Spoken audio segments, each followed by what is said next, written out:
Welcome to the Elvis Presley Channel. Elvis Presley believed that Ann-Margret anticipated his moves, reflected them, and brought her own fire to the process.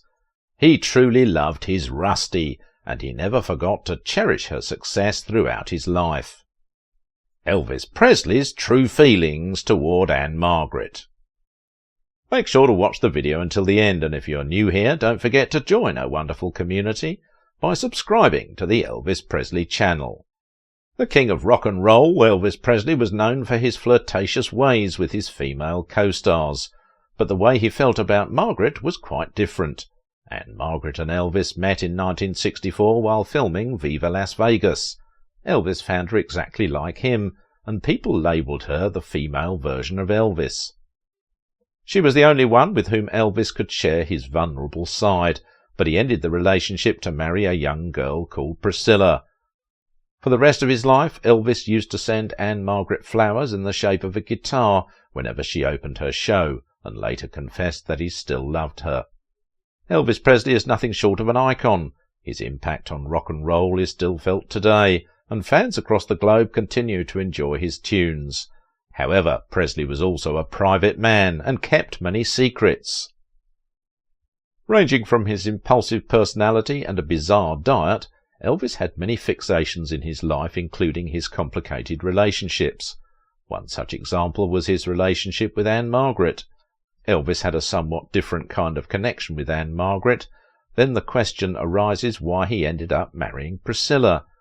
Fortunately, both women addressed their relationships with Elvis in their autobiographies that somehow help to understand Elvis's true feelings. Unfortunately, Elvis left no personal memoirs, though his close ones, including Lamar Fike, Marty Lacker, Joe Esposito, Billy Smith, Red West, Sonny West, and others, have published their perspectives on how Elvis felt about Ann-Margret. In 1964, Viva Las Vegas, directed by George Sidney, was one of the biggest projects that Presley ever did. Viva Las Vegas works primarily because Presley was partnered with someone who could go toe-to-toe with him, and was actually compelling enough in her own right that the audience felt some tension in the romantic relationship.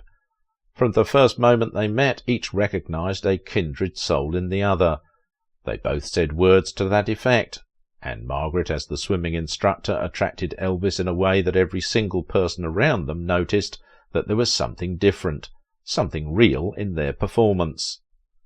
He was always portrayed as a cool guy, surrounded by throngs of devoted women, and while he was never less than entertaining, it's that heat he brought to the table that was so watchable and undeniable. No doubt Elvis was a stunner, but the way she would watch him in the movie, the way she gloried in him, made him come alive, made him explode with even greater heat, the kind of heat that he couldn't hide. They were so in sync they were like twins. Elvis said to a friend after the first recording session with Ann-Margret for the film that they moved the same, that their impulses were the same, they both felt the music in the same instinctive way. It was such a pleasure for him to play like that with someone who anticipated his moves, reflected them, and brought her own fire to the process. That's why people still love Viva Las Vegas. That's why people still think it's fun, and why it was one of Presley's most successful pictures. Because you get the sense you're in the presence of, or at least in the vague proximity of, something that is actually real, that is actually happening. Nobody was more powerful than Elvis Presley when he was allowed to be real. So overall, shooting was a breeze. They drove the producers of the film crazy by risking their lives riding motorcycles like daredevils late at night, and there's a motorbike sequence in Viva Las Vegas too. Even after the shooting finished, both continued dating each other. Elvis started to give Ann-Margret childish nicknames, a typical sign of his warm feelings. Rusty, Thumper, Scooby and Bunny. Elvis's nickname for her was Ammo. Very few women in Elvis's life meant as much to him as Ann-Margret. When Elvis later asked his foreman, Joe Esposito, what was so special with Ann-Margret, he replied, "She's the female you." No one could have said it better. Elvis and Ann-Margret had similar personalities. They both came from simple backgrounds, and they both were sometimes very shy. Two shy people became comfortable with each other. His closest friends, loved ones, and associates, including those in the Memphis Mafia, claimed that he was both a generous, giving friend and a troubled man with a dark side. He was well loved by those who knew him, but many of his colleagues also knew him to be impulsive and sometimes plagued by an explosive temper. Elvis had a famously humble background, sometimes critiqued by divisive writer Albert Goldman for his biography of the hound dog singer. Additionally, Elvis also learned early on to stay shy and withdrawn because whenever he dressed in his favourite bright colours, he was teased.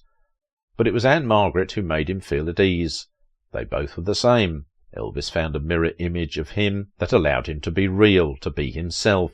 The entire time they were dating, Ann-Margret was living with her parents, and Elvis would come over, have dinner, hang out with her family, and do all the things a good old-fashioned boyfriend is supposed to do. He got it. The love between Ann-Margret and Elvis showed no signs of wearing off. It deepened with time, and they learned to trust each other. As Elvis became more comfortable with Ann-Margret, they began to spend more time alone. During their private time together, Elvis opened up to her, perhaps more than he ever had with any other person in his life. Elvis shared his dreams, desires, hopes, hurts, wants, and weaknesses with her. Elvis, who was notably shy, chose to be vulnerable with her. Journalists soon found out this was no ordinary Hollywood romance, created by publicity agents. Rumours about an engagement began making the news after Ann-Margret was misquoted during an interview. Although Margaret cleared the air that they were false, it was too late, as the rumour had gotten to Elvis's fiancée, Priscilla Beaulieu. Priscilla made her displeasure known to Elvis, and though he pleaded his innocence, she really didn't buy it. Neither did anyone else who knew him. Tensions grew between Priscilla and Elvis. Priscilla was so angry that she threw a vase against the wall. Elvis told her, "I didn't know this was going to get out of hand. I want a woman who's going to understand that things like this might just happen. Are you going to be her or not?" he said. "It's all over, Scylla, I swear to you, it's over." He went on to add that Ann-Margret was from a different world. "She's a nice girl," he said, "but not for me." But did he really mean what he said? Probably not. Yes, it was over, but Elvis truly cared about Ann-Margret. Eventually Elvis chose Priscilla. The two wed in 1967, and it was unexpected for most of Elvis's friends. Everyone thought that Elvis would choose Ann-Margret. They were beautiful together. They shared energy for life that made you feel happy for them. Elvis was very fond of her and loved to make her laugh. They seemed to have all the elements for an enduring relationship. Then what made him marry Priscilla? It's strange that some people claim that Elvis was forced to marry Priscilla. Elvis might have been pressured by Priscilla's parents to marry, but Elvis was not the sort of man who would do anything he didn't want to do. Though he loved Ann-Margret, he was normally described as standard and old-fashioned in his beliefs regarding gender roles. In the meantime, Ann-Margret was dedicated to her individual achievements. According to Sonny West, Elvis's previous bodyguard, Elvis considered ladies ought to be submissive to adult males in passionate relationships and should not prioritize their careers. West was not the only one in particular who claimed that Elvis had a conservative mindset about women's roles. Linda Thompson, Elvis's girlfriend from 1972 to 76, claimed in her 2016 memoir that she was not positive about marrying the king because she did not want to close up in the wife penalty box. He had told me that wives didn't go on tour and that they typically only got to go to the Vegas engagements for the opening and or the closing demonstrates. She wrote of Elvis's limitations on a wife's position in daily life. His traditional line was, "You never acquire your spouse to work with you, so the wives should stay at home, but the girlfriends can be brought to travel." Ann-Margret wanted a definite commitment from Elvis. She had her own career, which she wasn't about to throw off for anyone, and more importantly, she was independent and wouldn't take orders. Few women Elvis became involved with had that kind of resolve and sense of self, at least initially. With a few significant exceptions, Elvis never lacked for women willing to oblige him. Ann-Margret wasn't that type, and Elvis recognized that he'd never be able to exert the control over her that he had then over Priscilla. It inevitably came down to a choice between Priscilla, someone Elvis believed he could cut off miles away whenever he wanted to enjoy his freedom, and Ann-Margret, who challenged him, if only because her life didn't revolve around his. It was a challenge he never rose to with any woman, which is disastrous. Elvis himself confessed, "I really care for her, but under the circumstances I really don't think it would be a lasting thing." Elvis then explained what he believed was the main obstacle to continuing with Anne. "Women should stay at home and raise a family. That's how I was raised." He further said, "I'm committed to Priscilla, and some day I'll live up to my commitment. Priscilla reminds me of my mum. She wants to be a mother and raise children. She doesn't want showbiz." So it was obvious that the reason was not his love for Priscilla. The more strong reason for him to choose Priscilla was his opinion regarding women's roles. This was the reason he ignored his magical compatibility with Ann-Margret. Priscilla was only 14, a child really, when Elvis, then 24, met her. He was attracted by her innocence, which offered him the opportunity to mould her into the ideal marriage partner some day. When she moved into Graceland in 1963, Elvis began controlling every aspect of her life, including her appearance and relationships with others inside and outside his inner circle. Of course, Priscilla finally broke free from Elvis's stifling control. Later she went on to be an accomplished actress and successful businesswoman who preserved Graceland and Elvis's commercial legacy following his death. On the other hand, he remained a loyal friend of Ann-Margret, though she was happily married. He used to send her flowers for her every opening night in Las Vegas. She was always on his radar. It didn't work out between Elvis and Ann-Margret, but for the rest of his life she was in the deepest part of his heart. Shortly after each of their respective weddings, Ann-Margret and Elvis met up in Las Vegas. At Smith's urging, she attempted to further her career with a 5-week live engagement at the Riviera Hotel. The cabaret act was a fantastic success, earning reviews from critics and audiences. Elvis met up with her backstage to congratulate her. He also sent her a guitar-shaped flower arrangement for opening night that became their tradition. Ann-Margret recalled, "The king of rock and roll headed into her dressing room and shut the door behind him. Their eyes met, and they felt the spark." After Elvis congratulated her on her success, Ann-Margret began to thank him. Instead, he cut her off and began to thank her. His smile faded, she remembered, and his eyes lost their playfulness and turned serious. He went on to thank her for the happiness she'd brought into his life. Elvis then stepped forward and dropped to one knee, taking both her hands in his own.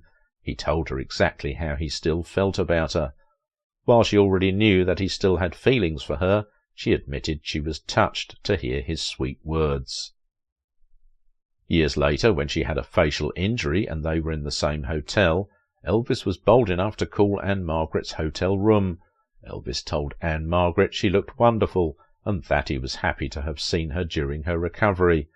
But then things took a turn. But then his tone changed. Saying he was lonely, he asked if he could see me. It wasn't a question I'd anticipated since the afternoon, but hoped that he wouldn't really ask. Ann-Margret refused. After all, she was married. According to the Bye Bye Birdie Star, Elvis told her he understood, but he wanted to let her know that he still felt the same. Ann-Margret continued to speak of Elvis with nothing but fondness and affection long after his death, and Elvis continued to send her flowers on her every opening. This was ultimately how Ann-Margret found out the king had died. On August 16, 1977, Elvis died of a cardiac arrest in his home at Graceland. The following day, when Ann-Margret didn't receive a flower arrangement from the king, she knew something was wrong. The day after that, she attended his funeral, and she was one of the very few film colleagues who did attend. It's obvious that Elvis and Ann-Margret shared a relationship of deep affection, trust, and respect. Ann-Margret's show business was surely an obstacle in their relationship, but there is no doubt that Elvis was in love with Ann-Margret. Even today it is plain to see from the many of his photographs with her that there was something exquisite between them, and perhaps that was his love that Ann-Margret always talked highly of, and that was the case with almost all of the women in his life. They were protective and loyal to him, and it says a lot about who he truly was in life. Thank you for watching the video till the end. If you liked this video, give it a thumbs up and don't forget to subscribe to our channel. See you in the next video. Until then, stay tuned.